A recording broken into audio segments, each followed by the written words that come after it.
Hello and welcome everyone to a very special episode of Spreading the Nerd. I'm your host, Clint Coombs, as well as always, if I can talk correctly, Rick is joining me as co-host. And for some good news right out of the gate, we're going to say that Freight is with us, but not as a guest, but more as a permanent member.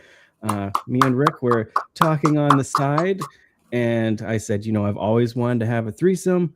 Let's ask and see if Nick Whoa, can wait, come wait, wait, along. wait. Where was that conversation? Was this the wrong chat? I can maybe the wrong chat. But anyways, Freight, aka Nick, has decided to join us and will be with us more permanently, and to kind of round out me and Rick into a better stable area. So thank you very much, Nick, for joining us and dealing with us. Oh yeah, man, I love it. Every time I came on, as soon as you guys offered, I was like, yeah, I'm in. I just great community, great vibes, and I called the chair. That's right. It's just my kink. I don't know. Yeah, to elaborate slightly, with schedules being a little bit crazy, we started thinking it wouldn't hurt to have a third that way instead of scrambling a day or two before to see if Silkenut wants to join us, which he's certainly always welcome to do so if he wants. But there's always room for four. Mm-hmm. We can always pair off. If we share. Yeah. That way if somebody can't make it, whatever, it's no big deal. We can just roll with what we got. But also on top of that, it's no big surprise that Clint and I tend to have pretty similar opinions on a lot of things. And I was like, you know what? I really would like to get somebody that has a lot of different perspective on things, and not to butter him up while he's here, but Freight has very good rapport with both of us, and I've always liked the way that he's presented his opinions and how he is able to say what he thinks and stuff like that. So I was like, you know what? He seems like a perfect fit if he is interested, and I am glad he accepted. Same. Sorry, my headphones are getting a little tight. My head's kind of growing a little bit. All right, let's Sorry, take it down a bit here. No, Let's see. We really just wanted somebody else to make fun of on here, so hey, yeah, fair game. But yes, very very welcome that you're here, and thank you for joining this little family that we got going on here. So, but special episode for you guys. We'll go over some news in a little bit. Nothing too crazy. Talk about what we've been playing.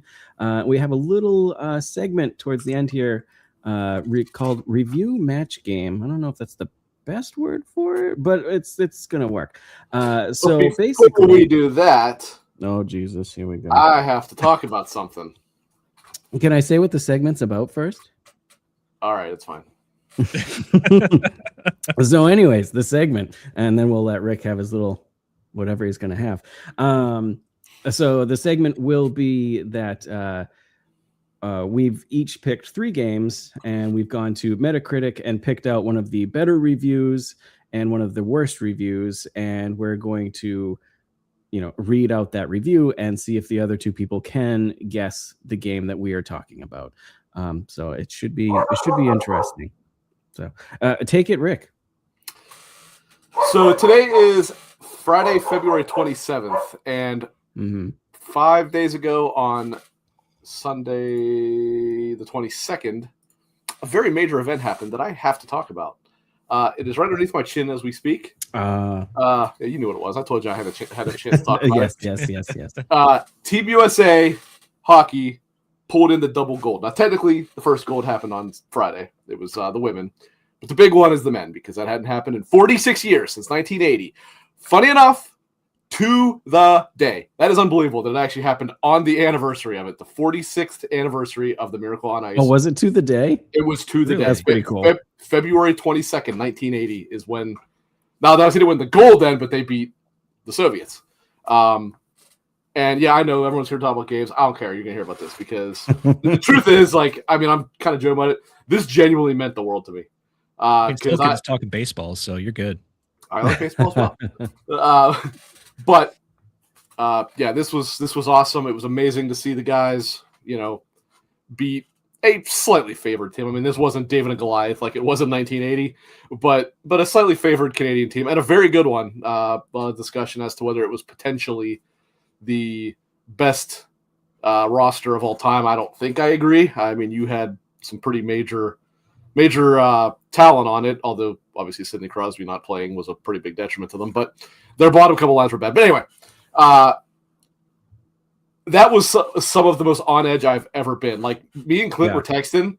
I had a hard time texting because I was so freaking wired and so nervous.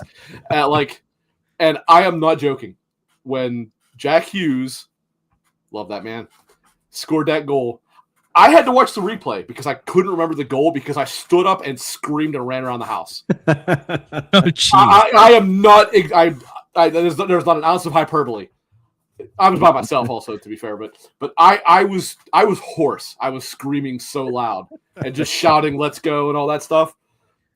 I love hockey. I've always loved hockey, and to see, I'd never seen the gold medal because it happened 3 years before I was even born, right?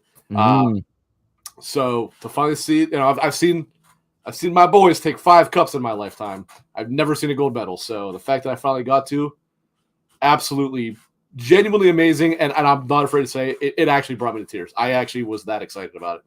That's awesome, though. That's great. I gotta ask, how long did it take for your dogs to come out of hiding after you jumped up and screamed? She wasn't here. She usually goes with my wife. She usually goes with my wife to her mom's house. Fair enough. Yeah. I was like Rick was saying. We might have to do that. Well, I'll tell you what the best review is. The best review was, well, I don't know the worst review was Nathan McKinnon, Mr. Sour Grapes himself. I'll let you be the judge as to who the better team was. Well, Mr. McKinnon, we don't have to. That's the fun part. The scoreboard tells us. Boom, let's go. The shots on goals differential was Canada was the better. That was crazy. Canada was absolutely the better team. There's no doubt about it. But it doesn't matter. But in the end, history does not remember the better team. They remember the one who wins. That's right. It's the beauty of sports. Anybody can win on any given night. Yep. You're welcome, Silkin' It. I'd like to say that I put out the energy there because I mean, Clinton can probably tell you there were not too many people out there that were more like invested in this game than me. Yeah. No, it was good, and I'm trying to get into hockey more. I've always liked hockey, and I've wanted to get into it. Luckily, I was downtime. I was able to watch the game, so and it was super fast paced. I remember texting Rick, and I was like, "I'm having anxiety." As like, is this usually this fast? Yeah, no. You got to remember, this was genuinely like. This was a superstar of superstar game. Like, that was just it, which was funny because the actual NHL started back up on Wednesday, and you watched it. It looked so slow in comparison because you had both teams were 4 first lines basically. It was honestly insane. But that's what it is. It's best on best. You don't have a rush up, but outside of that, it's closer you get there. But yeah, no, that was it. Genuinely is probably in the top 2 or 3 hockey games ever played. It was that good. It was. So, Freight, since you are our newest member, how about you go first and tell us what you've been playing this week, or what have you been up to entertainment wise? Well, let's see. I've been streaming some Stellar Blade, doing it now. Oh, okay. Yeah, Fable's been in there watching with me, and Rick was there watching me. Not playing as much of the game as I would like. There's probably 5 hours I streamed. Roughly an hour and a half of that was being completely lost, running around and not being able to figure it out. Hilariously, an area that's actually kind of hard to get lost in too. I'm like, everybody's like, try this, try that, and then like it's just like the stupid button that I just walk past a million times. I hate it when that shit happens. Yeah. Other than that, I've been playing. Doing some installs on my computer, or at least attempting to. That Silicon has referenced there has gone terrible. I'll have to talk about it on the back end. I think these guys have heard about it a little bit, but I swear I went to download one thing instead. I downloaded or I installed like 9 other programs, but not the one thing I wanted. So I don't know what's up with that. It's usually like LimeWire all over again. Yeah, you did say that. Yeah. But other than that, Cross on Wednesday was really good. And Marathon. Yep. Nice. How are you liking Marathon so far? Complicated. I will say I absolutely love it. I love the vibe. I love the feel. The movement feels really good without being too fast paced. There's a good balance there with, you can really push to your advantage and maneuver, but then you kind of have to sit there and go slow for a while. The aesthetics, like I said, is really, really nice. Mm. And just the set combat itself is very snappy, which we know it's Bungie. That's what they do. It does really well. The AI is really tanky. The problem I have is maps feel a little small. They're very dense. So there is a lot of learning involved with trying to figure out, the different navigation throughout and different corners that you can take to, cut people off. The other thing is it's weird for being what I thought would be more PvP focused. And it is when you do see people, you almost never see people. It's always bots. I did. The one that I actually did kill somebody too. Okay, so we played last night. It was my buddy Panda and Clutch Kwando. We jumped into a game, and the first game we got in, got out. We went to, I think we came in at 20 minutes left. We extracted the 5 minutes left. Never saw a single soul. Second game, we start looting. We find one team, we're fighting them. The second team comes in, and we ended up walking away the victor out of both teams. It was nuts. It was like, got your blood pumping, you're ready to go. And then I found out like there's only 4 teams on the map. There's like 12 players. Oh, so is that it? There was only one team left out there. We never saw them, and we got out of there. Interesting. Huh. Yeah, I've only gotten like 3 rounds in, 4 rounds maybe. I have only run into one person because I was only doing solos, and I ran into one person. I did win, but that's all I've run into. So, and I haven't really been exploring too much. I'm still definitely learning all the loot and what the hell it is. So I'm still very early in it. But also, like you said, I absolutely love the aesthetics. You were also playing it the initial night when it was in the middle of the week. Like, if we play tomorrow, we might see a lot more people. Yeah. It depends. I know that they've acknowledged, because that's like the number one complaint they have out there is the amount of people that are actually in the map, and they've acknowledged that that's an issue, and they want to look at that. And the UI can be it's a lot at one time. Yes, it is. It is. Yeah, there's a lot to learn, and I think that was one of the things that was catching me off guard, and not putting me off, but knowing that I have to play it more to learn it more and stuff to get a better grip and decide on it, because I'm like, this is me just not understanding what I'm doing, and there's so much there to do, especially coming from Arc Raiders where stuff is like clearly labeled and stuff. While I love the style, it's just something different, and I have to get used to it, type of thing. It's gonna be a big learning curve. They didn't really water it down. Yeah, for sure. What about you, Rick? What have you been up to? What have you been playing? Well, today I was rolling some Resident Requiem a little bit. Outside of that, nothing particularly new, just kind of the same old. But when we get to it, I'll talk a little bit about my early experience with Requiem. So far, very good. Good. Myself, let's see. I've been playing a lot of Dispatch on. I say a lot. I'm on the 3rd chapter on my ally while at work. And it's usually not a game for me, but man, I love that game. It is so well written. It's so good. The characters are really good.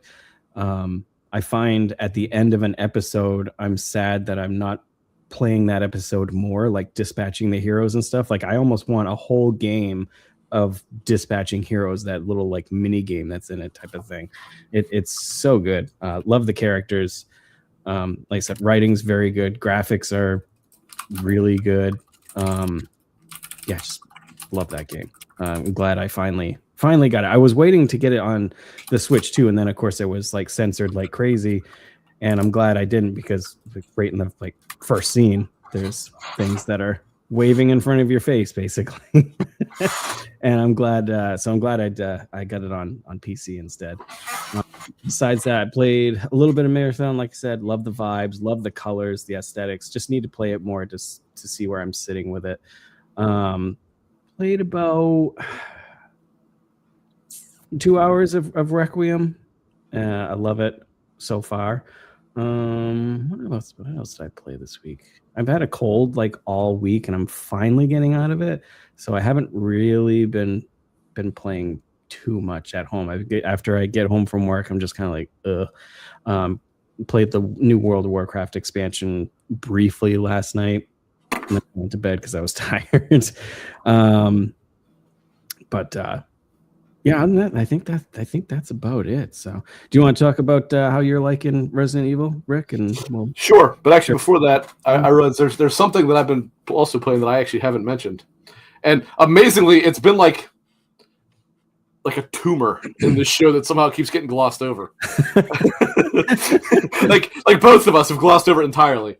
What was it? 2 weeks ago, whenever it came out. I also got Ride 6, which for those for those who do not know, that is more or less Gran Turismo, but with motorcycles, which Polyphony made Taurus Trophy back on PS2, but only one of them.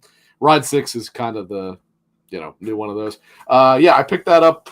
I think it came out on the 12th or somewhere thereabouts. Very good.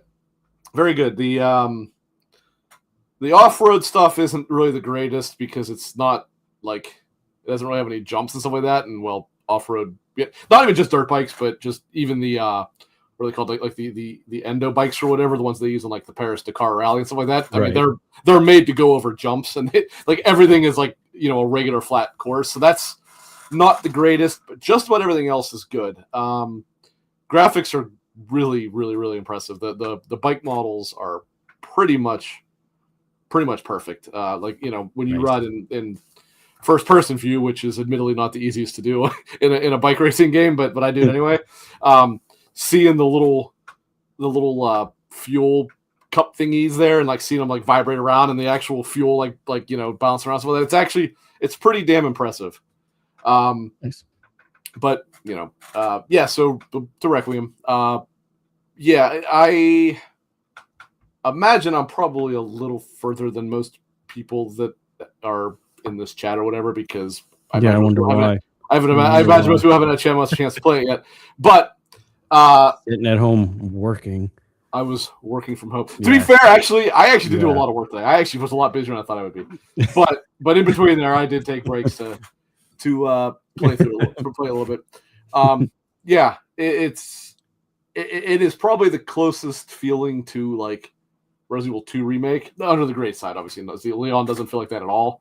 But I only played as him for like a fairly early segment, and then it switches back to her. So to answer Castlebot here, it depends on the game. When it comes to the bike racing, I use the controller because you have to be able to like lean forward and stuff like that. When I play a car racing game, though, I always play with a wheel. I don't have it back here anymore, but I used to have the setup. I have a force feedback Logitech G920 wheel.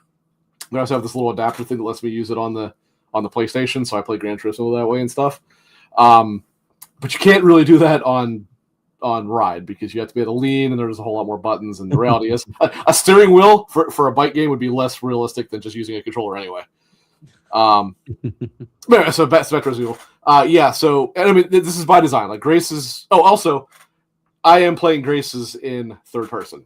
It suggests playing. You can play either one in first or third. It suggests playing Leon in third and Grace in first. Fuck that. I'm playing both in third. I'll probably save a first person view for like another playthrough if I choose to do that.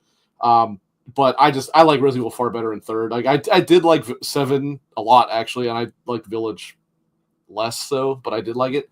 But I wanted to play this in third, and I will say I'm glad to see that they didn't quite like. I was afraid they would kind of be like, okay, one really isn't very good and the other one is fine, but that's not the case. They did seem to do a pretty good job with both. And I mean, I was it you? I made the joke too of the like 10-degree FOV you get when you play first person. Yes, yeah, which is very true. Like your field of view is like that. It is. It's like a horse with blinders on. Yeah. But yeah, like so when you finally get to what I assume is probably the main setting, I know you do get to Raccoon City at some point. I don't know how much you're there, but you're in this like clinic, I guess you would call it. Right off the bat, it has very Resident Evil 2 like vibes. Like it clearly was intentionally designed to look kind of like Spencer Mansion and kind of like the police department. Mm-hmm. Like there's a dining room. The dining room looks exactly like the Spencer Mansion dining room. You know, the one that when Barry shoots the zombie on the ground or whatever. Yeah. So there's clearly a lot of like intentional throwback here, which is great. Like I like that. Yep. Combat feels good. That's good to see.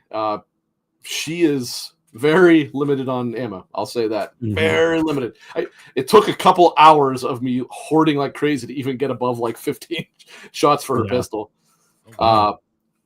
Yeah, this is very old school Resident Evil at this point. Leon's going to be far more like action heavy.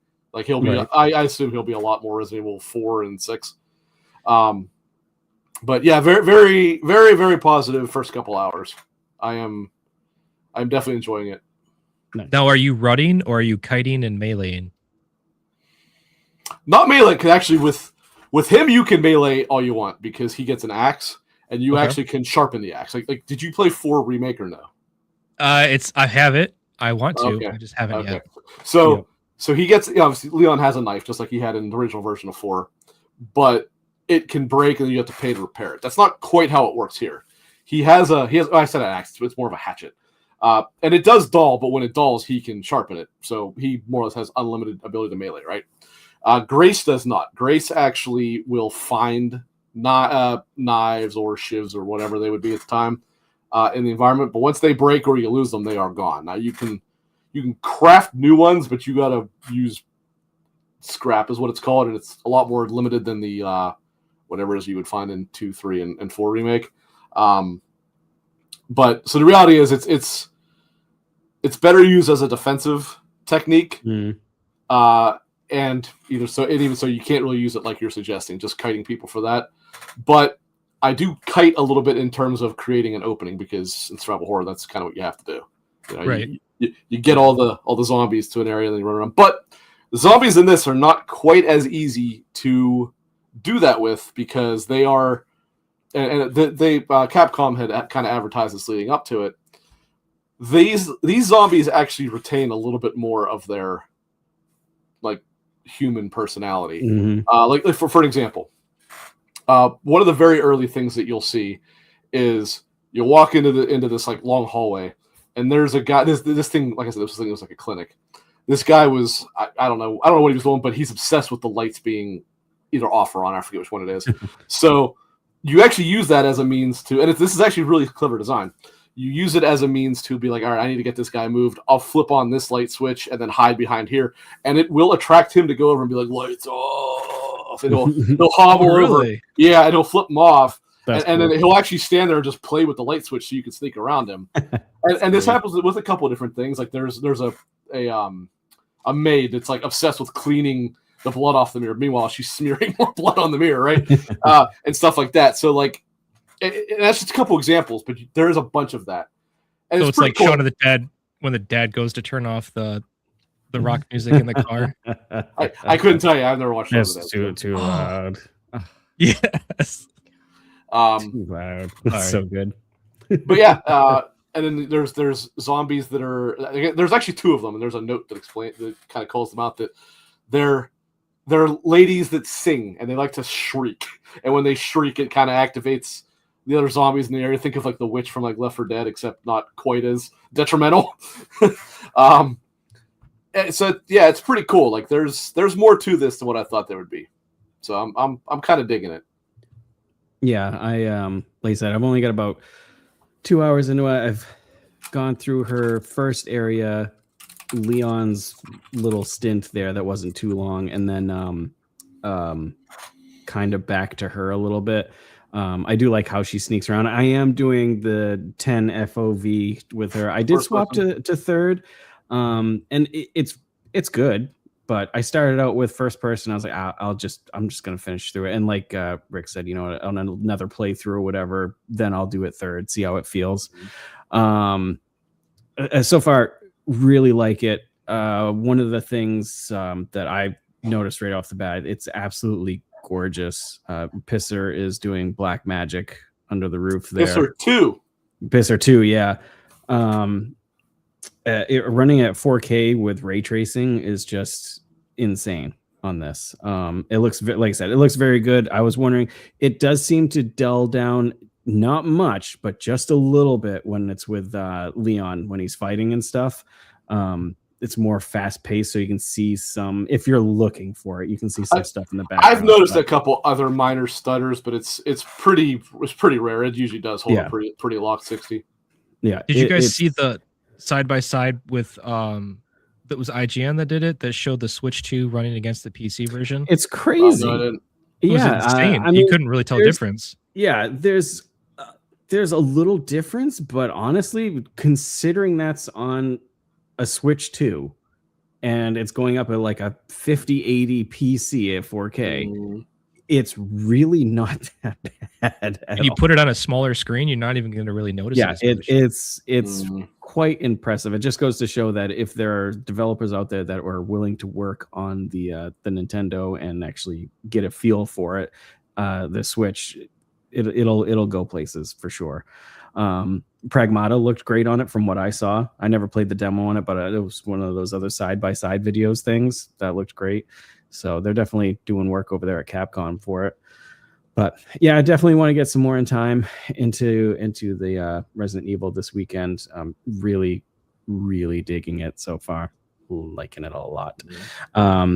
But yeah, Pisser got updated to 2.0 for that specifically, I think. Not yet. Not yet. But I thought it had. I thought they said it had. Well, this game does use Pisser 2, but the actual Pisser 2 has not actually been officially released to the console yet. It's in the coming weeks. Gotcha. The way they phrased it was kind of weird. But see, I'm not sure how it uses it, but it does. But the actual Pisser 2 is not yet available, but it will be within March, they said. So it's not far away.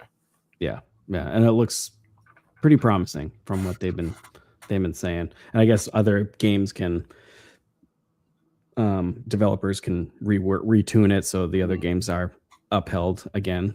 Another like graphics update type of thing. So, but then also additionally, what I had sent you, I don't know if you saw it. Once that update is released, you can go into. I mean, I don't know why you wouldn't, but you go into the settings of the Pro, and you actually can make it that even if a game doesn't get an update to take full advantage of the Pisser 2, the Pisser 2 will actually do a better job of the upscaling than the default one did. So that's actually cool. That's good to see. Yeah. Especially now with with them talking about like possibly the PlayStation 7 or 6 not coming out until 27, 28. Like this is definitely a thing. Like, hey, if we can hang on a few more years by making this work out good, and if Resident Evil shows like, hey, look at what we can do, this system could definitely carry on for quite a bit. So yeah, big excitement for that. So yeah, that was kind of news too. Do you think that maybe with what they're showing off with the RE engine, they'll actually start licensing it out, letting other people play around with it? Or do you think it's so tailor-made for what they do? I don't. I think it's such a like how Sony has, what's it called? The initiation. It's ICE. Funny enough, the initiative for the Common Engine. Like they're not going to license that out because it's built specifically for their teams. I kind of think it's the same deal here. I think Capcom probably specifically use it for their own stuff. Yep. Yeah, which I totally understand because it probably works for that. I mean, they did it for Monster Hunter Wilds, and I mean, it looked good, but it also open world RE engine was kind of very taxing, even if it wasn't the DLC screwing up the frames. But yeah, it's pretty taxing on there. But obviously they're learning it more. But God, that is a gorgeous engine. There was a couple times because it does wetness incredibly good, like blood, stuff like that. But I did notice a couple times some of the characters almost looked like a doll because they went too crazy with the wetness on their face. It was almost like a sheen type of thing. Yes, sometimes when Grace is supposed to be sweaty, it looks like she just climbed out of clear goo. Yeah, it does. I was like, is that sweat or is she just got a whole sheen to She's her? Melting, it looks like, yeah. Yeah. She looks like a porcelain doll that's melting, exactly. But it's nitpicking. I mean, it's a great looking game. I told you I don't agree with what you said that it's the best looking game made. I definitely don't agree with that. But it's an undeniably good looking one. Yeah. And the fact that it runs so well on console is just crazy. If anybody has played it on a standard PS5 or Xbox Series X, I don't give a shit about the S. I don't want to hear about that. Chime in. Let us know how actually it looks and runs on those. I know it doesn't get ray tracing, but outside of that, does it run at a locked 60? I actually don't know. I'm not sure. I haven't looked into it too much either.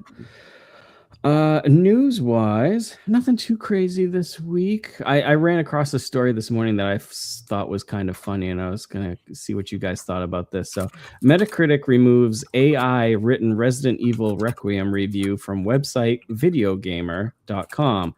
The site last week fired its human staff and replaced them with AI journalists. Metacritic also removed several other reviews from the outlet, and then it continued on, and these AI writers have their own profile on like social links, and there's like pictures of them that are clearly AI people, and they even have like likes, dislikes under their stuff. And like, I'm on the boat of, I don't mind AI with figuring out problems, doing some artwork and stuff like that. I think it's part of our, it's going to be part of our culture basically. But having AI write a review for a game, I kind of don't care about that at all.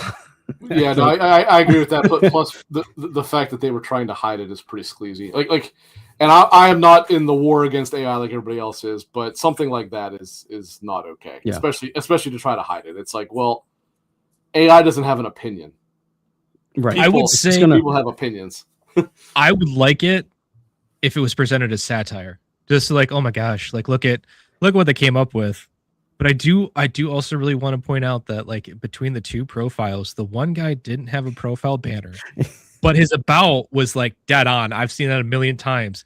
But then the second guy, he had everything was there, but then you go to like this little about was just like there was some broken English in there, and I'm like, oh, gotcha, AI, right there. That's where it happened. Yeah. Like you said, Frey, if it was a website that wasn't already like, somewhat big or whatever, but fully lead into like, hey, we're just doing AI satire where we're just going into Gemini, whatever, and like write a review of what you think Resident Evil is, then if it contained, sure, I can see that. But when you're trying to push this to Metacritic and actual reviews that are scored and stuff, that seems a bit to my, and the fact that you literally fired its human staff. It's very dishonest. That's the biggest problem too.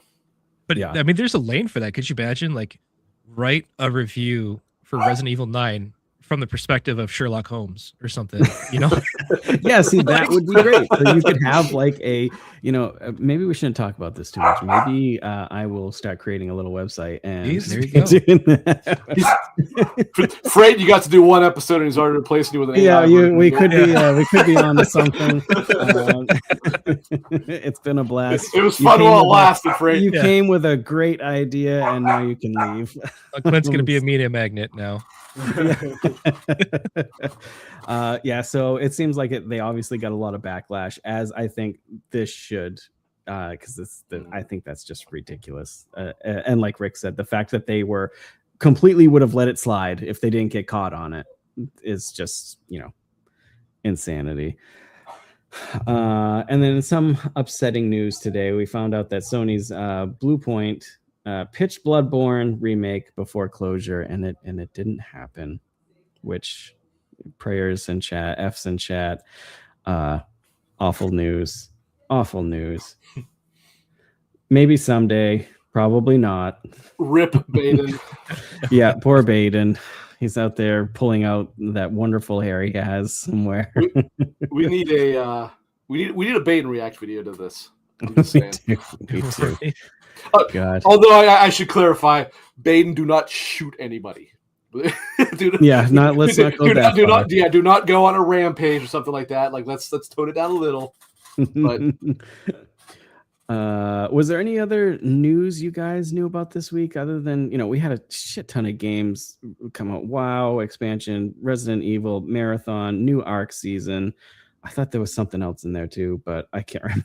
There's the unverified report from Schreier. Well, not unverified, but he hasn't given us the full details, just the snippet about Sony pulling back from single player PC ports. Yep. My take on that is I think they are going to do it. We discussed it a little bit because I fully think the next Xbox is going to be an Ally that sits next to your TV. It'll have Steam, and they're not going to want. And plus, the GameCube coming out at some point. Yeah, I mean, to piggyback on that, the GameCube is going to be the Steam Deck, and the next box is going to be the Ally, like you said. Yep. Yeah. And I think they know that most people are going to buy it there, and they're not going to buy their console as much. I'm sure the consoles will still sell like crazy, but not as much. So I think they are definitely going to pull back from that, which sucks. Because I guarantee you, if tomorrow they said, hey, day one, Sony games are going to be on PC, I'd be getting a GameCube with my PC, and I probably would step out of the console. Probably. Although the GameCube is a console. But whenever we get that, so what do you guys think? You want to go take this one first, Freight? I just my biggest thing on it is I feel like you're finding out more and more that they're not making as much money off from it as they probably hoped. A lot of that probably has to do with the fact they're not going day and date. I mean, by the time I got to Last of Us 2, I already knew the biggest turn. It was out there for everybody, when it came on a PS5. Actually, you didn't, because you were surprised by the ending, you said. Remember? Okay, yes, but that's not the biggest twist. The biggest twist happens in the first No, that was easily the most spoiled part of that game. It was hard to play that game and not know that happened. But then you got to figure. I don't know what it costs for Nixxes to spend time on it, because they obviously don't start like from development. They don't start with PC in mind. They figure it out in the back end. There's going to be a lot more added cost to that. Yeah. And I mean, it's not great, as far as the overall sales. And I like I said, I don't know what it costs for Nixxes to do it. Obviously, it's not worth it for Bluepoint to do it. So maybe it's a business decision. And then, like you guys said, I don't think that was the main decision, but I definitely think that does factor into it to a certain degree. Yeah. Because I mean, Sony's built on exclusives, not to the level that Nintendo is, but as far as like on the, what do you call it? The premium experience, as they dubbed it, during the ABK files, that's what they're known for, and they can't let that go.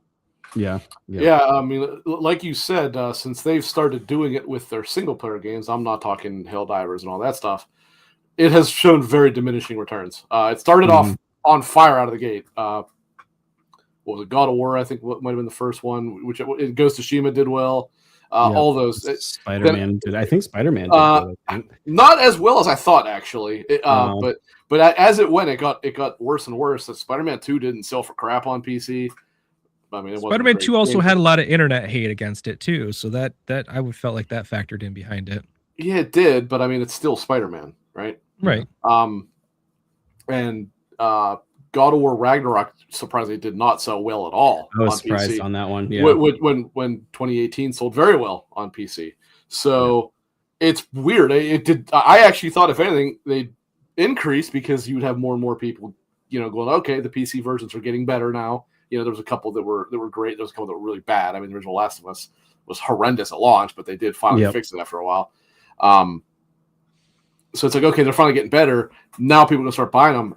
And they just weren't. So it seems like it's not worth the cost to do it, and it's not worth the, not that this means much a lot of times, but it's not worth the taking people off of your ecosystem. Do you think also that whole, because when all video game people get pissed off and blah blah blah, but PC are definitely a little bit above. Like, you piss off a Steam person or whatever, like, you're pissed off for the rest of the duration. Right. So like when that whole Helldivers 2 thing happened, and then there's sales like Ragnarok came out after that, right? Yep. And didn't it require it? It required it. So I think a lot of people got pissed off about that, and people on PC, they will carry shit with a chip on their shoulder forever on that stuff. And plus, not only that, but they can't reach multiple countries still, because you can't make a PSN. Right. So I'm wondering if that diminished sales too, and they're just like, you know what we burned our bridge with PC. and you bring up a point that maybe actually leads me to another thought. Perhaps, and this is just spitballing here, but perhaps all along the idea, because when they were trying to force you to use the PSN login, even though it was a free login or whatever on PC, Maybe the idea was always to try to get a foot in the door so that then they can release their own store and not sell it on Steam and whatever. And when that bombed real hard, they went, okay, well, we're not going to waste our time then. Now, that very well may not be a thing at all, but saying that made me think about that. Like, very well, that could have played into it too. Yeah. I mean, everybody knows what PC players want is yet another launcher and a store to buy things from. Right. You know? Right. Well, yeah, I mean, it was never going to succeed. I'm not saying that at all. Right. But I'm saying that it very clearly failed even when they weren't charging you to do it. Maybe they went, well, we're not interested in giving Steam the, 30% cut, 35% cut, whatever Steam takes. Yeah, which is wild. I think it's 30 standard. I mean, that's pretty high. standard. I want to say that's what Sony takes on PlayStation. I think that's what Xbox takes on, or Microsoft takes on Xbox. So the problem is, Sony we're used to, since it's their own stuff, 100% of the cut. Right. They don't like giving a cut to Steam. Yeah. Speaking of launchers, and I know it is first world problems, but man, I saw the Division 2 is up for sale on Steam, and I do want to get back into that game a little bit. And it's like $750 for everything, like gold, season pass, the expansion, everything, $750. And I was like, oh man, that's a bargain bin. But I'm like, Ubisoft launcher. Like it takes 2 seconds to click it and go, but I'm just like, I don't want to. I actually don't mind the Ubisoft launcher. You should try the EA. That one is the EA one is terrible. I don't think I've used the Ubisoft launcher in quite some time. It's been a while. But yeah, just let me have them all. I love that EA learned that everybody hates their app. And what was it? Dragon Age, and there was one more that just came out that you didn't need the EA app, or Battlefield. Yep. So Battlefield. You bought it through Steam and good to go. Like, do that for everything. That's fine. I wish Epic would learn that literally nobody on earth wants to use their launcher. Some people want the free stuff. I'd rather pay for it and not use Epic's launcher. I booted up Epic. What was it, like 2 weeks ago, 3 weeks ago, or something like that? The only thing I have on there is Alan Wake, because I got it I wanted to play Alan Wake on PC because of the graphics, and it's still so just bare bones. It's like, guys, put some achievements in. There's achievements for some games, but it's like, God, like, I don't even resource hog too. I don't even care about that. It's the discoverability. You ever try to like go on and look at their store? Because they're super generous on like as far as like the rewards with the money they give you back, and they're always giving away free games. Like it's actually if you crazy. look at it on paper, it's great, but man, the store is awful. And then even just like you said, like the launcher trying to go through your library, I can't stand it. I was gonna highlight that too. Baldwin coming in. That's the only thing it's worth launching for. The last thing I launched the Epic launcher for was to delete my credit card.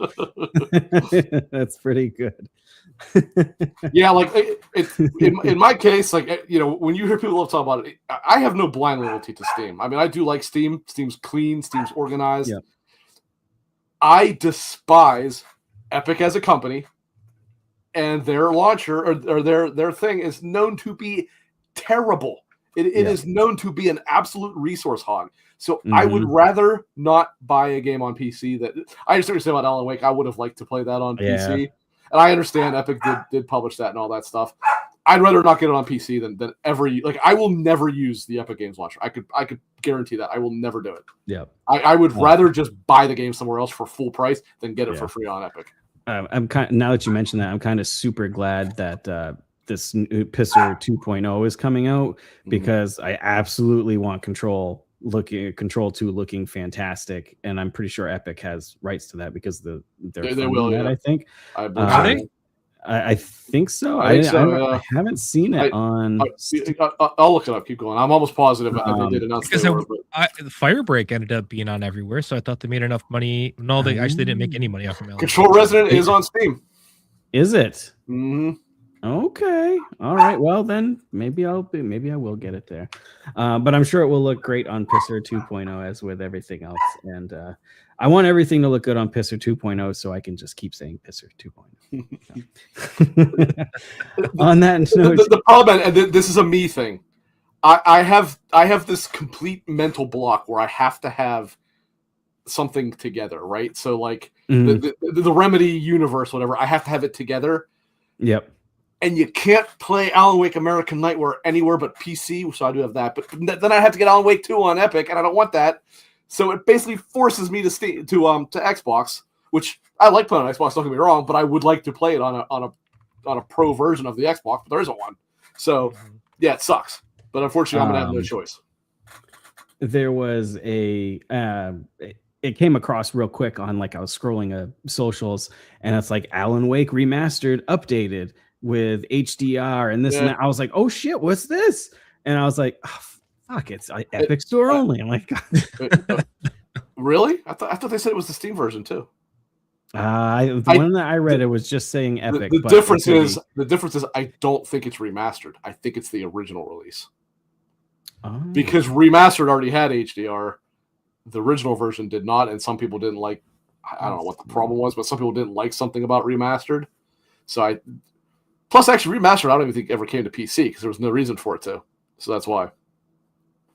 Alan Wake Remastered. Wasn't the remastered the one that launched on Steam?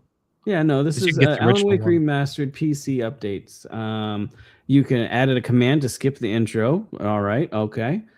Visuals added HDR, unlocked frame rate from 200 frames to 240.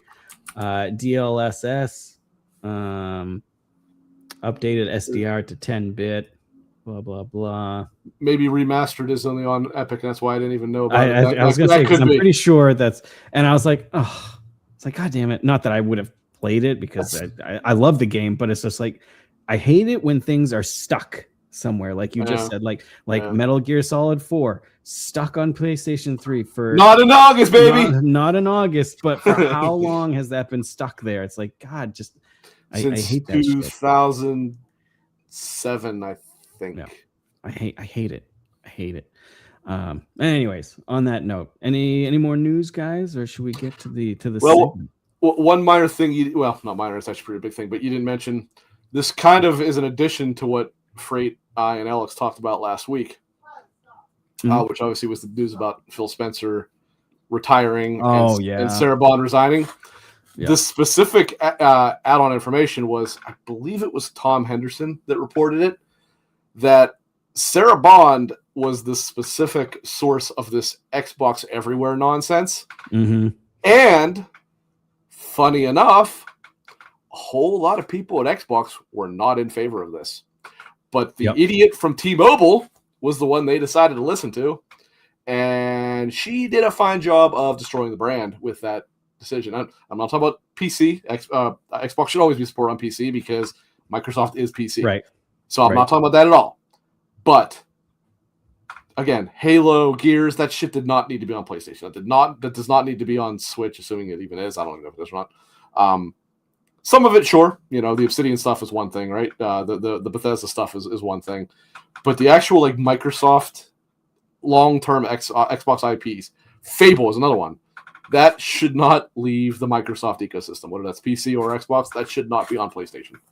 Right.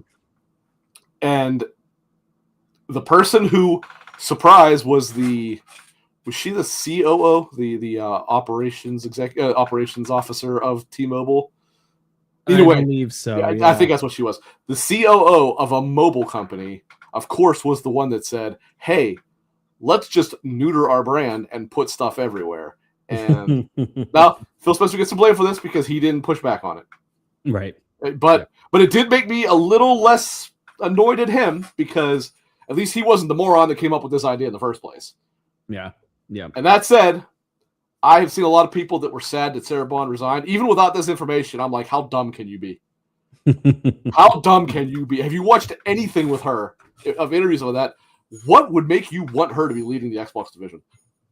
I know she was clearly being groomed for it and set up for that, but it's like she has not proven to me one iota that she has any idea what she's doing. So why on earth did she get it? I mean, it even was noted in the article that she was really good with studios. Yes. She brought Sega back into the fold, and if you actually look at with the Play Anywhere initiative, the one studio that has more games than anybody that's like not on Game Pass is Sega. So all of the new releases in there. To be clear, I don't have any issue with Play Anywhere Xbox everywhere is the issue. Is one I have issues with. No, I get that. Yeah. I think that what it was reported too that she was a big somebody that really helped get the ABK deal over the line too. So she was her doing what she needed to do, and that's probably what got her to where she was. You could argue that wasn't a good thing for Xbox, but I would argue that in fact. Hey, what's up, Nick? I definitely got to say, yeah, it's probably best she moves on. Yeah, try something different. Wasn't working, and not only like Rick said, whether she came up with this plan or whatever, but it did seem on social media like people that worked at Microsoft were speaking out as soon as she left. Like, yeah, we weren't fans of her. Well, that's another thing. Actually, I didn't even mention this. Apparently, there was a lot of people that said she, like, internally, she was very difficult to work with. Yeah, that's what I saw on social. Whether it's them just saying shit, who knows? But it seemed like that was the general consensus. But I guess time will tell what happens going further. I won't lie. I know everybody's gloom and doom on it. I'm actually I have cautious optimism about a new era here. Now, what's her name? Is it Asha? Something like that? Asha? Asha, okay. Yeah. Whether she does what I want her to do or not, I guess we'll see. But I think a fresh set of eyes was very clearly needed here. And to her credit, I know she has no gaming background or whatever. She's trying. She has even I know there was all kind of conspiracy theories about her having people play games on her account and stuff like that, which she clarified like no, that's not happening. It's a family account or whatever, but it's been corrected, whatever. But she is playing some stuff. I mean, she's not playing Call of Duty, right? But I don't know what all it was she was playing, but she's trying to learn about some of the stuff, and it's like, hey, that's a good thing in my opinion. Like she's trying to learn about it. You don't have to be an expert in this to do it. Right. In fact, you contrary to popular belief, you tell them you don't have to be a gamer to do it, but it does certainly help to know the industry. Yeah. Like honestly, Sony under Jack Tretton never picked up a PlayStation controller in his life, I don't think, but he still knew what he was doing. But so I'm hopeful. I everybody focused on the AI thing, but I think that's completely misplaced because I don't even know just because she was the CEO or whatever of Microsoft's AI division doesn't mean she's gonna be like, hey, we have to have AI in everything. Right. No, I'm not disputing there will be some, but since she wasn't like an AI engineer, for example, it's not like she's going to come over and be like, hey, this is what we can use AI for to work for, maybe she will. I'm not saying she won't, but it's not a done deal like I see some people acting like it is. So I am cautiously optimistic that perhaps this will get Xbox at least back on a correct track, and we'll see. I hope so. I mean, it's kind of almost the only way. I mean, this clearly could go bad, but it's seems like the only direction is up almost at this point with whatever decision they make. I don't think we'll see anything huge happen soon. I think it's going to take a couple years to whatever they plan to roll out, but yeah. Well then, gentlemen, are we ready for review match game? I suppose. Ready. All right. I have one locked and ready to go. As do I. May I go first? Because actually I'm really curious how, I have an idea of how this is supposed to go, but I want someone else to lead so I know. I suppose you seem excited, Rick. Okay. So here's how I did this. As we discussed in our thing, I pulled a blurb from the Metacritic, whatever you call it, like the preview of the review. Yeah. So I'll also say, obviously we'll say what the game is, but I'll say what the publication or whatever is, what their score was, and in one case I'll even say who the reviewer was. It'll be the first one. Oh, I know. What's that? You told us who the reviewer. Oh yeah. Actually, I did. Yeah. And then obviously where the blurb would say what the name is, I'll just like this game, or I'll say like the previous game, or developer. These reviews are going to be redacted like the Epstein files, basically. So. I think these will be a little more legible, but Wow. That was not something I expected to come on this show. You get 3 words out of the review. That's it. That's right. The control on things that you find when the whole thing's blacked out. The of and please. All right. The first game. Best review from Gaming Trend, and specifically David Burdett, who many of you will know as, I guess he's actually like their editor lead, but I'm not sure. But a lot of people will know him from XEP's chat. He's pretty active over there. Mm-hmm. This was his review for this game. It's not just that this game is bigger, it's better. Developer had already crafted an incredible title in the previous game, but they've graduated into building an immaculate one in this one. Its strengths are taken to new heights, tuned to being the best they can be, and what were once weaknesses transform into pillars the series can build on. Besides a few minor technical issues, this game is the perfect example of what you want a sequel to an already great game to be, and it's certainly a challenger for best game in this year. It was a few years ago. If I didn't say the score, he gave it 100 out of 100. Okay. Worst, I have no idea what this site even is. I assume it probably was not. It sounds German to me, but it was like Het Nieuwsblad or something like that. It was a 6 out of 10. Did you know that indefinable feeling that you have to like something, that everyone in the amusement park is having a great time, but your mind is elsewhere? That's what we experienced when we played this game. The long-awaited new hit for this publisher. Yes, it's very well put together. Yes, it looks stunning. And yes, the battles are wildly exciting. Yet we feel something niggling. Is it the magic of that first encounter that has disappeared? Any ideas, fellas? I have to erase because I started and I think I was wrong on that one. I got a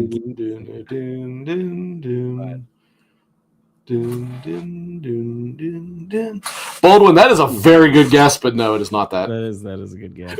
And you also got to remember that would require somebody to actually have, integrity and say what Breath of the Wild really is.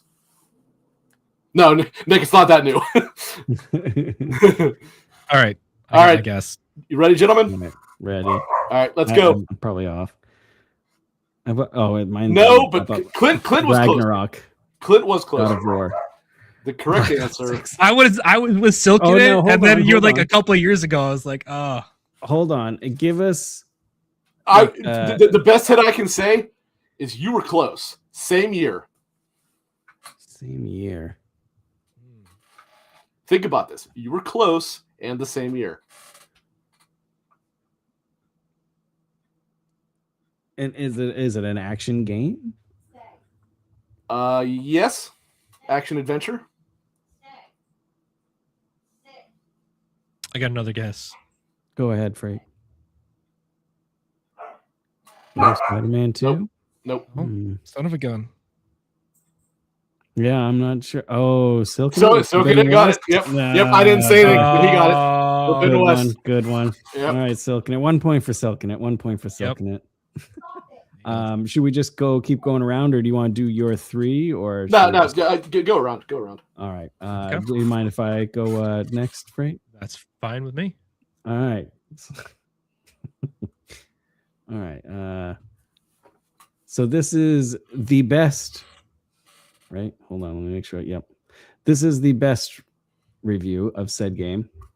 Blank is an excellent example of style over substance, a game that falls apart at the moment you start playing. Functional third-person shooter with neat-looking story sequences, but not much more. That's the best. That was the best, okay. The worst, let's see, poorly made and ineptly designed. Blank cosplays as an open world game to its detriment. The lifeless cardboard realm we could generate. I know exactly what it is. I know exactly what it is. Aggressively closed off. Its sandbox appearance, nothing more than a desperately Desperately. I actually got it on the first one. Same here. I was like, it's a troll. It is totally a troll. And unfortunately, you said that. Also, I had an honorable mention of Mind's Eye. I was gonna pick it too, but I was like, no. Before you go here, I'll say this because it was the bonus round, and I did it to make fun of you know who. I said best review, and now I obviously wasn't going to say it, but it's Joe LaRussa, a 6 out of 10. If you ask the average player of video games who Leslie Benzies is, the answer would likely be, who is she? But if you said the same thing to virtually any game developer now or over the last 30 years, the answer would almost immediately be the former Rockstar producer and the guy who saved Red Dead Redemption. In game development circles, Leslie Benzies is a man who needs no introduction, and to the hardcore gaming community, seeing that his pedigree is Rockstar through and through, well, that's enough to pique anyone's interest. And specifically the part I thought this would be funnier, shut up, Soaking It, is because when I went to the review to read this, the review had a comment on it as of last month. It said, quote, "This game isn't even worth $10, much less full price. This score is a joke, and this review is misleading," end quote. And I put it as anonymous, who seems to know more about game critiquing than the actual reviewer. That was what I put. Oh, boy. Stirring the pot. Okay. All right, Freight, your turn, sir. Let's see what you got, Freight. Okay, so the top one is, I just went for like the top ones. I didn't necessarily look for like known outlets per se. That doesn't have to be. It doesn't have to be. Okay. Yeah. This one is from Hey Poor Player.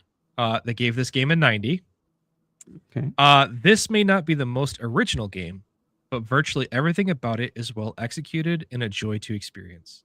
With an excellent story, interesting characters, great voice acting, and seemingly never-ending amounts of missions, this is my favorite game in the series in years. Actually, it's not more of a series, more of a genre, maybe? This one's kind of hard. I can't say it without giving it away. Yeah, right. That's fine. Fans will find plenty of reasons to once again to get lost in this world. Okay. Space, whatever. That was the top one. Mm-hmm. The lowest one was from We Got This Covered. They gave it a 40. This isn't a bad game. Just one that does the bare minimum at all times. There's no depth, complexity, or novelty here, and no sense of creative or artistic direction. This is a product, not a labor of love. Unfortunately, I have it on the tip of my brain and I can't think of what it is. Like that first one, I had something in my mind the whole time and I couldn't quite pinpoint. I know, yeah. I can give you a hint. All I gotta say is one thing that I took out of it, and it's not even the name of it, and you guys would probably pick it up. That's why I had to take it out. Well, don't tell us, but let's see. Hold on. This is a long shot, but which one was it here? Can you read Can you read that first review again, real quick? The good review. Yeah. This may not be the most original game, but virtually everything about it is well executed and a joy to experience. With an excellent story, interesting characters, great voice acting, and seemingly never-ending amounts of missions, this is my favorite game in years. I think okay. I think that line right there really gives it away there at the end too.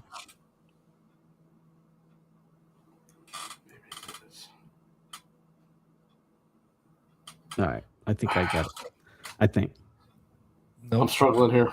I thought I had it, but that last one. I'll be surprised if this is it with that bad review, but we'll see. Okay, yes. You guys ready? Wait a minute. I'll stick with my first one, even though I know it's not right. All right. Ready? Yep. I got Baldur's Gate. No, not Baldur's Gate. AC Shadows. No. Okay. I'll give you the hint. It's a Star Wars game. Oh, Star Wars Outlaws. Oh. Mm-hmm. Yes. I actually would not have even thought about that. Yeah, but that fits. And I thought when it said the never-ending amounts of missions, I was like, that's Ubisoft right there. Yeah. Yeah. Which I actually still don't know. I still don't know if I'd have got that. Actually, I don't think I would have. No, I don't think I would have either, because the whole mission thing was I was like, oh, Baldur's Gate had so much content, That's and true. the cast of characters were great, but I mean, I would have found 100. You know, the highest I could find was a 90 on Outlaws. Yep. Rick, your turn, sir. Okay, so there'll be something interesting about this one, and I'll explain it afterwards, or when I get to it, rather. First review, and it wasn't just that it was the highest. It was also bear in mind when I was picking my reviews, I had to pick ones that I could read without giving away what it was too, right? So the one that I picked for best was actually GameSpot, even though nothing GameSpot has ever done is best, but nevertheless, they gave it a 10 out of 10. So that should already get it, kind of lead you in certain directions because they don't give a lot of 10s. Somehow, this game is even greater than the sum of its parts. Yet each piece of the game is masterfully crafted. I found the whole experience transcendent and was impressed by how it felt both novel yet familiar, elevated and modern, yet so reminiscent to the fantasy RPGs I sunk countless hours into. I should have said RPGs, but whatever. On my little gray PlayStation. But that's not saying this is on PlayStation, but it's just saying when you play this PlayStation. Okay. But most importantly, it made me remember that we are lost without hope. It sounds silly and cliche. I know, sometimes it can be. It also certainly doesn't put out the fires set all over the world. This is very GameSpot-ish, but it reminded me that giving into despair and fear serves no one, myself included. It reminded me that the fantasy and fiction have power. Words and stories have power. They can inspire and comfort, and these things that are vital to preserving. And it reminded me that the proof of good in the world can be us, and that's a good start. The worst. Now, this technically was not the worst review. The worst reviews I couldn't use because there was no way to get them to work. But this one was only a small bit higher in score. And this was Tierra Gamer, whoever the hell that is. And they gave it an 85. So bear that in mind. This is a very good game, right? This game differs from the unique proposition that the developer promised to deliver for the West over 8 years. Its structure clearly reflects a similar game, not the same thing, but a similar one. And based on that foundation, the team has refined and built one of the most entertaining games of the year. While the developer has demonstrated its mastery in many areas, such as its ability to create fascinating worlds and an unmatched aesthetic, it can offer much more in gameplay. There was a couple important words in there that if you attach onto it, you'll figure out what it was. But my advice is consider the scores, because that's very relevant. And then consider a couple things that second review said. And also the fact that it's an RPG. I did say that, and I should not have, but consider the fact it's an RPG. So looking at, he called it a great game. That's why I was going to go that, but Rick has too much hate to call it a great game. And I don't think it got. You said it got a 10 at GameSpot. It got a 10. Yeah. I don't think Expedition 33. Also, I don't think I said I thought it was great. Did I? What? Yeah. Well, to be clear, this is a great game. Yeah. I do. I just don't remember saying that, but because when you were talking about the lowest score you could find was an 85, or one of the lower ones, and you said it was because it's a great game. The lowest score I could find was an 8, but I couldn't use that blurb. Right. Gotcha. Too much. All right. We ready? All right. Let's go. Yeah. Final Fantasy 7. No. You guys want to try one more time? Baldwin was going to be one of my other guesses. I was going to say, is it the I have only played about 2 hours of Trails, so I would not even have opinion on this. You said you enjoyed it, so it's going to be not the first Zelda, but the second Zelda. What? Tears of the Kingdom will be the second one. Yeah, Tears of the Kingdom. That's what I'm going to say. Because I think that got a 10. I think. Of course it did. Oh my gosh. It's Zelda. I don't think Tactics scored that high. I don't like Tactics. So he's not a Tactics fan. I'm not saying it's bad, but I don't like it. Yeah. I can't believe nobody has gotten this. I really thought for sure this was going to be an easy one. Gosh. I just like the RPG. You mentioned Worlds, and that got me too, but I was like, man, Outer Worlds didn't score that high. Starfield definitely didn't. Is it Persona 5? Oh, Persona 5's too old. Remember, you said the last 5 years. Persona 5. Oh, yeah. Persona 3 Reloaded. No, but those were good guesses. Metaphor ReFantasio. That got a 10? It got a ton of 10s. No shit. And I well, I mean, I knew it did, but I was surprised at GameStop. That's a good one.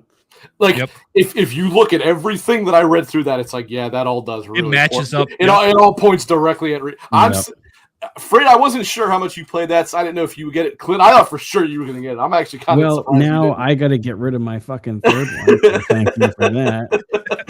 Because I had before. Oh, right. I'm glad I put it second then.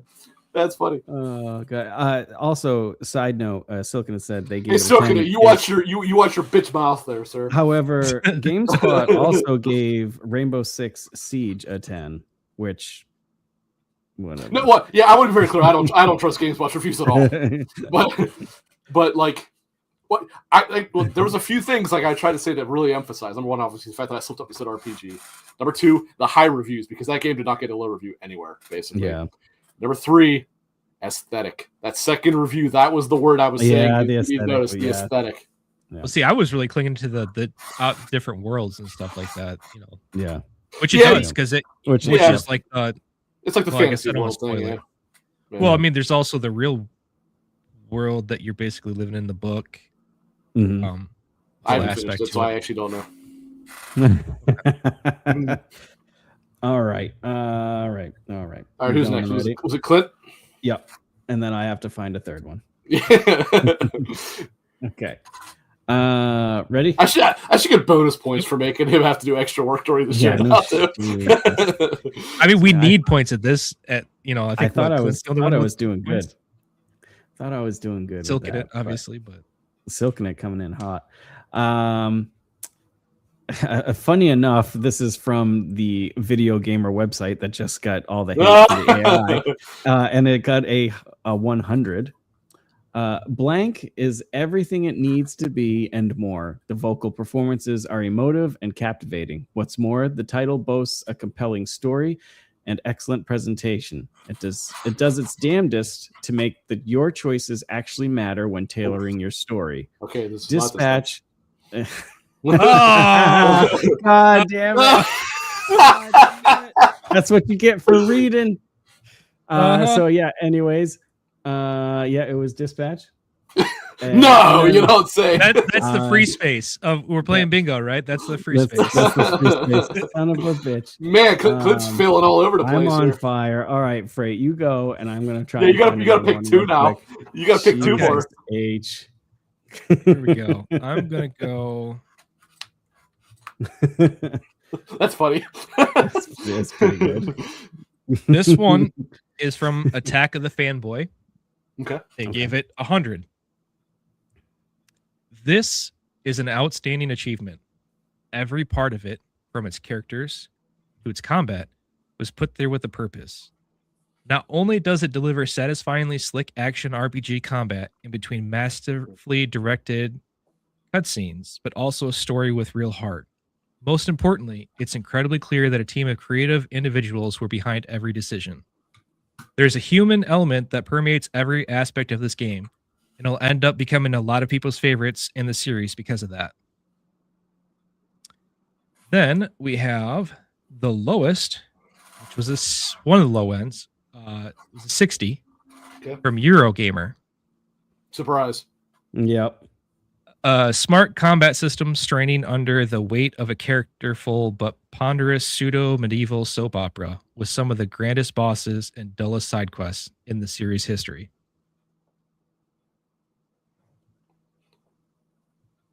What was the score Eurogamer gave again?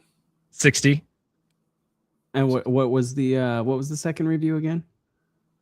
A smart combat system straining under the weight of a characterful but ponderous pseudo-medieval soap opera with some of the grandest bosses and dullest side quests in the series history. I got it. Yeah, I think I got it. Let me write it down again. What's up, Luke? Luke, you missed it. We announced Freight today as our permanent third. We're a throuple. God damn it! You guys keep making it weird. This is a podcast about entertainment. That's right. Thruples are entertaining.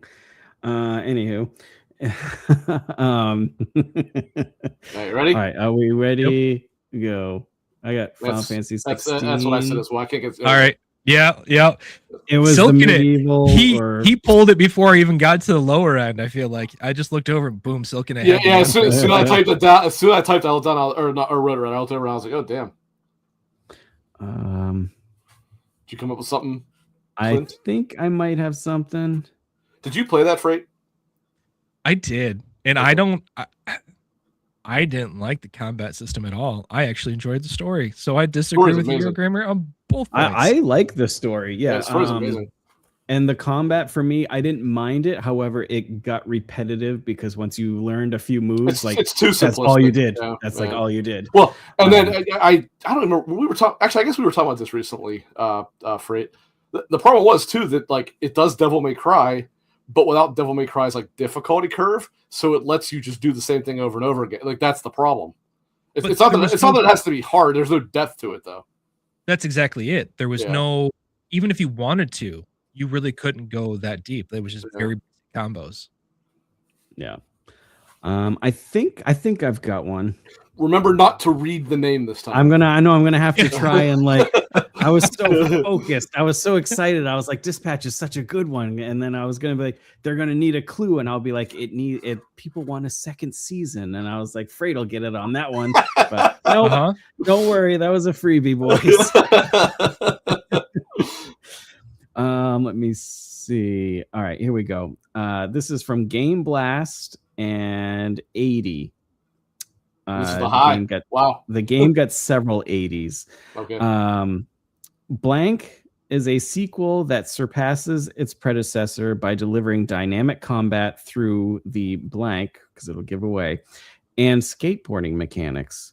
The title also features well-designed side activities, challenging boss battles, and an entertaining comedic narrative. That's the best. And the worst... let's see. Unfortunately, the game is very simple. The platforming, combat, and puzzles are extremely easy.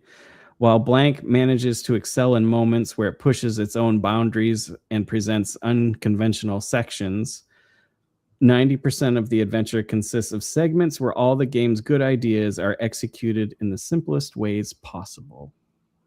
I don't think I'm right here, but... Oh. I definitely have it.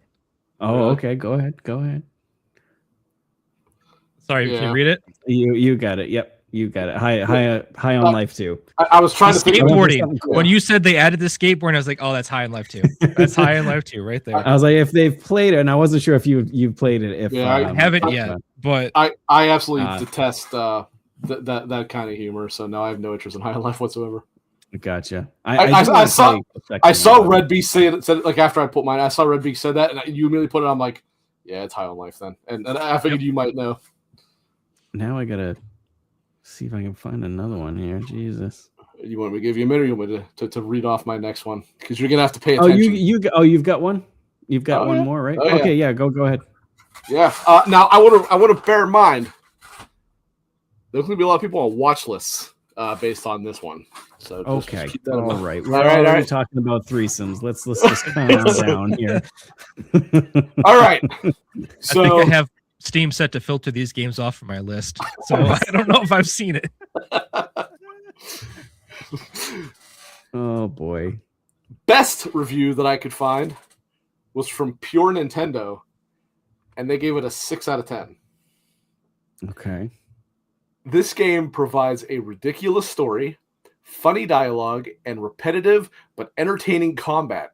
Still, it suffers from uncomfortable situations and humor that appear as over-sexualization of minors. Worst is a little bit longer. From Cubed 3, they gave it a 4 out of 10. Given the title, this game doesn't really throw a lot of curveballs.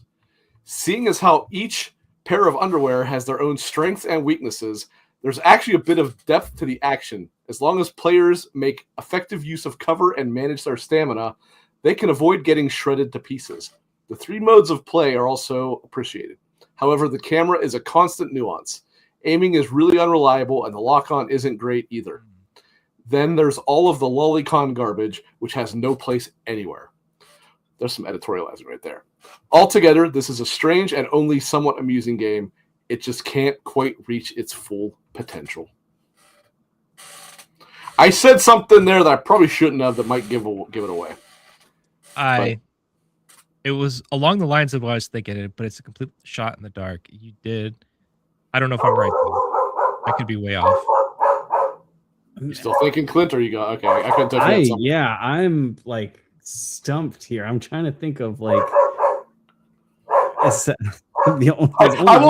won't lie. I thought of this game because I thought it would be funny, and I had to look up the name because I couldn't actually remember what the name was. So that's definitely not it. Well, I'm just gonna, because we'll be here all night. Why is my thing working? Damn it! Nah, still, it's not a Neptunia game. That's a good guess though. Yeah. All right. Go ahead. All right. Ready? Go. No, but actually, Chainsaw Lollipop's not a bad one. Not a bad one. Good guess. Good guess. I did see. Or something Luke said that. Luke said that's a Suda 51 game. It's not a Suda 51 game. But weird. Yeah. Do you guys want to guess or no? Is it? It's not out yet. So what was that? What's that game that's coming out? Or I don't think it's out yet. Where it's literally, what's it called? Never mind. The fact that it's on Nintendo is just blowing me away. You know what I mean? Like it's also on PC. It's also on right, PC. But I mean, like, for it to be allowed on there, and what you actually just described. I think you were on the right track. What do you got? I believe it is out in Japan. It's just it hasn't come out in the West yet. I don't think. It's Panty Party. Like you are literally straight to the point. Yeah, you know, you are a pair of panties in this game. Is this on Steam? I'm pretty sure. It's definitely on the Switch, but I think it is on Steam. I'm going to make like clips of this episode, and I'm gonna somehow mail the threesome and panties into it somehow. It is indeed on Steam. It is, and we are going to get canceled. Yep. And actually, it is first and last. It is available on Steam. What is it called? Panties Party? No, just Panty Party. Oh, Panty Party. It's it is a third-person shooter where you are literally a pair of panties. It's a very It's so loud, Jesus. It's very positive. 933 reviews. Let's see. Your friend Rick owns this game. Okay. No, he does not. No, he does not. I must find the warrior of love. And yeah, you are just a pair of. This is like squirrel with a gun, but your panties. That's actually about right. Yeah. Okay. Apparently, it is genuinely kind of funny if you can look past the sexualization of minors, evidently. Which I actually, be very clear, I did not really hard thing to look past, though. I mean, let's be honest. I mean, if you just get past the pedophilia, you know, we're all right. How did this game come to your mind, Rick? Because for my third game, I was like, I want to think of something completely absurd, and I remember seeing this on like pure Nintendo or whatever. Or I was like, what the fuck is this? And I was like, I have my game. Okay, all right. I never heard of it. Nope, I never have. Oh, here we go. I honestly think this would probably block from my list on Steam. About no, it is not. It is. As I was about to tell you, the very first line of about this game: warning, no hentai content in this game. All you get is funny. Yeah. It's actually not a sex game at all. Okay. I have to find the warrior of love. The warrior of love. Yes, it is you, the one who loves panties. The warrior of love. You know what, Luke? Joke's on you. Now yours is all jacked up too, because you're probably watching this on your phone right now, and it just picked up all of this. It's picking up your TikTok. Good luck for your little ads everywhere. You're gonna have a bunch of little Japanese ads. Oh yeah, bento boxes. You know. What's this bento boxes have to do with anything? Energetic dancing music. It is the melody of panties. Bento box. And yep. I actually didn't realize they were like kids' meals. Oh my god! I thought it was pre-made like Japanese meals. I didn't know it was kids' meals. What's like a lunchbox? There's 18 achievements. I collect bear panties. Okay. Clint's gonna buy this goddamn game. I know, right? I can tell he's gonna buy this damn game. That was pretty interesting. I mean, it's for the clips. Right? Yeah, that's exactly. It's totally for the clips. Wow. Exactly. You gotta. I can see Clint typing. Can you play this game one-handed? I can see it now. How much is this on? How much is this on CD keys? I don't want to pay $10. I'll pay $6.50. I know when Clint's out in his I van, may have just introduced Clint to his new favorite game. I actually might. You know, yeah. What are you playing at work? Oh, you know. Imagine someone looking over your shoulder. You're like, I can explain. And here, Silken thought the worst thing would be episode 4 of Dispatch. You know, how wrong you were, my friend. Oh man, one of the achievements. I like to stare at panties. Collect all the unpopular panties. Yeah. All right, that's now. I will say, in my defense here, or the defense of whoever's playing this, whatever. Don't forget, a lot of us play the Yakuza games, and there is Captain Libido in one of them. I forget which one he's in. Very true. And there is one of the missions is the guy who is obsessed with panties. I think that's in. Is that Kiwami 2? I forget which. You remember in Zero when you got to be the whole dominatrix thing? Was a side mission. Yep. She was the very shy dominatrix, and you had to teach her to be more firm.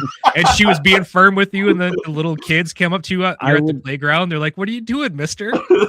I would just like to point out that the whole time that we've been streaming this, we've had about 7 to 8 viewers. It jumped up.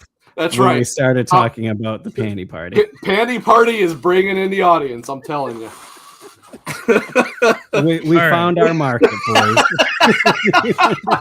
This is how we get popular. Oh man! Do you have any more, Freight, or did you do? I 3, do. or? I have my third one ready to go. All right, and then I'll be ready. Okay, we're gonna go. This is Games Hub. Gave it 100. This is an incredible experience and a rare fantasy adventure that grasps deeper themes wholeheartedly, telling a story that is cinematic, dynamic, beautiful, and heart-wrenching at every turn. I know what it is. What a wonderful world we live in that games like this exist. I know what it is. Then the other one is... Let's go with this one. The other one was 50 from Metro Game Central. An extremely workmanlike throwback to early generations of platform adventure that completely wastes its interesting setting and gorgeous visual design. It is definitely not what I thought it was now. Can you reread the second one again? Yep. An extremely workmanlike throwback to early generations of platform adventure that completely wastes its interesting setting and gorgeous visual design.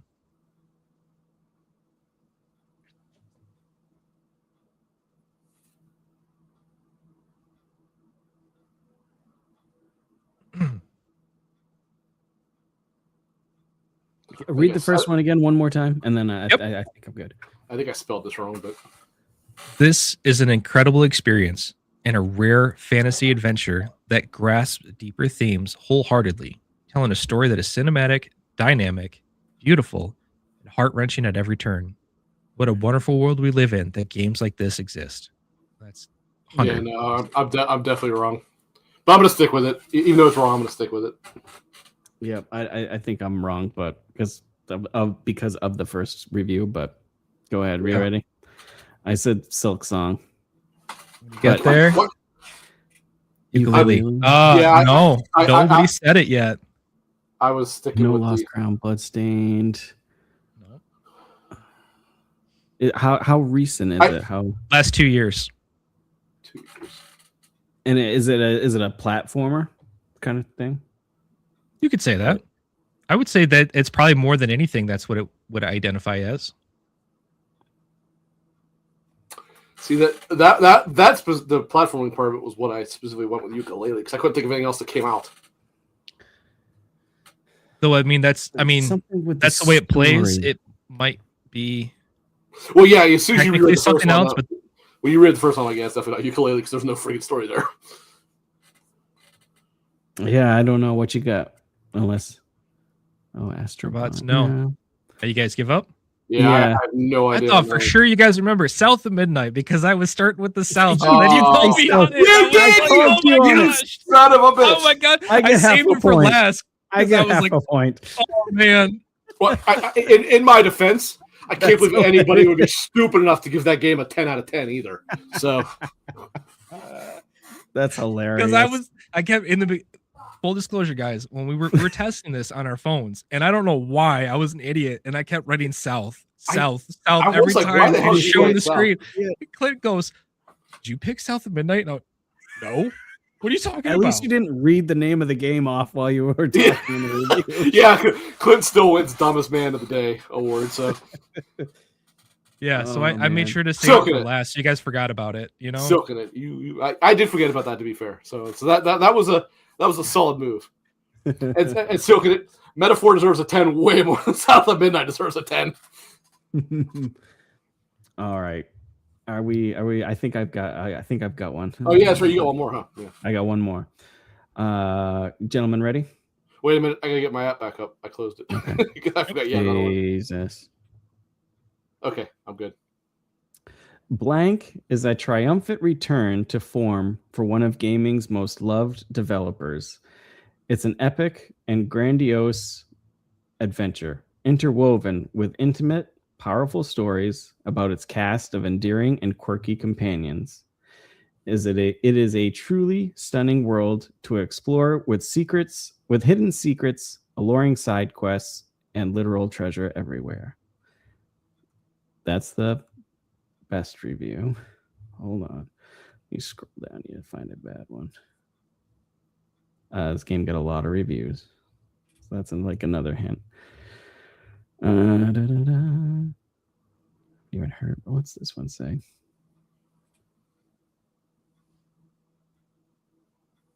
Okay. Blank is terrified of what players might think of it, and so it plays it safe. So safe that it trivializes combat, minimizes exploration, and almost completely disregards players' choice. In the end, all that's left are pretty graphics and a decent story.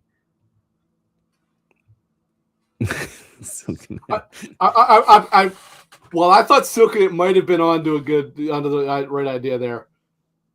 There's simplified combat most certainly does not qualify as Silksong. Right. So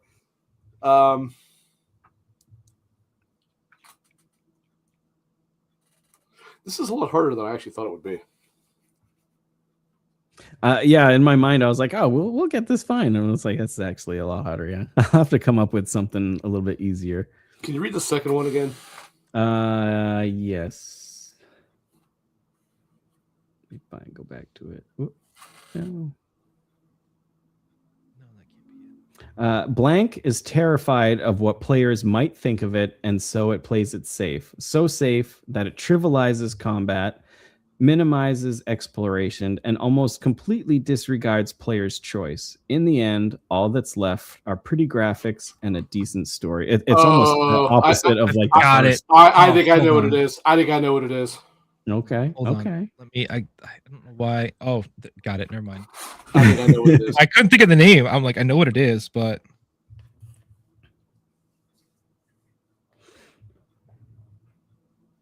I can't make that one fit. Poor penmanship. Well, I can tell you for sure then that Freight and I have different answers because what I'm saying is not very long. Well, maybe you're just using the small hand or whatever. All right, ready? Gentlemen, ready? Let's see it. No on both accounts. Really? Yep. Wow. Good guesses. Freight, I as soon as I saw yours, I was like, that's not it because there's no choice. I will say Rick is closer. How close? The return to form for developer made me think. Same style of game. Party members, choices.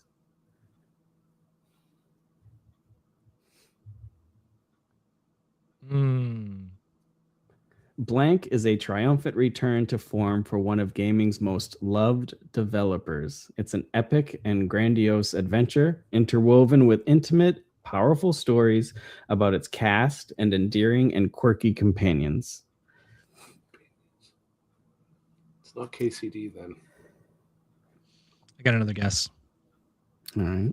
Give me one more minute to postulate this. That was another one I was thinking. Still looking at. Yeah, I was thinking that at first too, but I don't think it's that. No.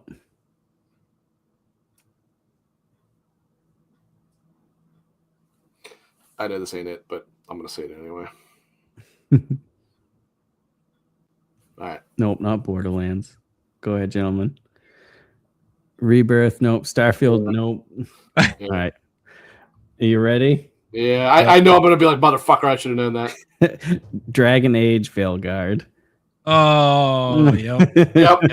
I should have known that. I'll be honest with you, and I mean, I'm not going to make excuses. If you said the score, I actually might have got that. Because Veilguard had very high scores and then kind of some low ones. Yeah. One, the first one was 100, and the last one was from IGN, not IGN America, some other IGN. I was going to say, IGN gave it a 9, so they gave it a high score. Yep, gave it a 64. Yeah, if I'd have thought enough about the lack of exploration, I'd have probably been able to pinpoint to that. Yeah. But. We all did 3, correct? I don't want to shortchange anybody. Yep. All right. Well, I think that's going to do it for us, gentlemen. Freight, since you are our newest member, I think you should start off with the fortune cookie. This man came prepared. He was only asked the other day to be on here, more often, and he went out and got himself a box of fortune cookies ready to go. Unlike a certain co-host here who went like 2 months without any cookies. I just had to go over to the fridge and get them. That's all. No. There was a while where you didn't even have any. You were out of them and didn't go buy them. Maybe. I gotta say, this is actually rather fitting. I got. Oh. Ready? I'm ready. Bide your time, for success is near. Oh. Is it because we're talking about Panty Party? No. I went from a loyal listener to now I'm a loyal listener. Show, yes, we really do appreciate. But then it's not a fortune; it's the past. Oh. Yes. Okay. This is getting but too I deep bought thought. it. Let's just 2 days ago. Fair enough. So, fair enough. Okay. Fair Okay. Enough. Yeah. All right. So technically, the fortune is old. All right. Anticipate a surge of motivation and enthusiasm, everyone. While you play Panty Party.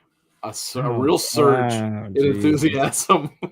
We're ending it here, folks. Someone in your life needs a letter from you. Well, I got a letter for you, and it's F.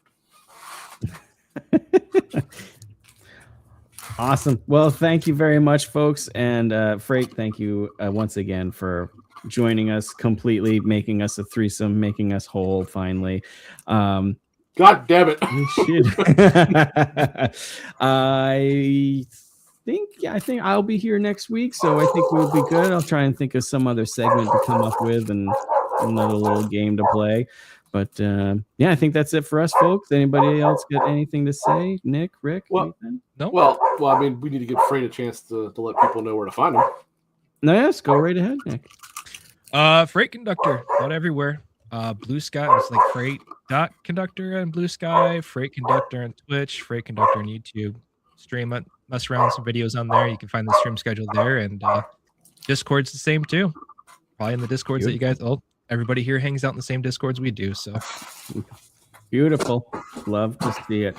You can find us anywhere. Just type in Spreading the Nerd, and you will most likely find us on YouTube, Threads, Discord, TikTok, all that good stuff. And then the proper authorities will find you for searching for that. Just saying. Probably. Probably. Butch 4969, all the places: Twitter, Xbox, Steam, PlayStation, and I have slowly dipped my little toes back into Discord since the nanny state has chosen to delay their overbearing parentage. Very good. So we'll see. We'll see. I might be tiptoeing around in there, perhaps checking to see how much people are playing Panty Party while I'm hanging out. You know, I'm gonna have to turn off my visibility. No more Discord snitching on me, dang it. Yeah. Oh no, I forgot to go invisible. No. Well, on that note, thank you very much, folks, for joining us. It's been a blast. And until then, enjoy Panty Party and let us know what you think about it next week. Take care, folks.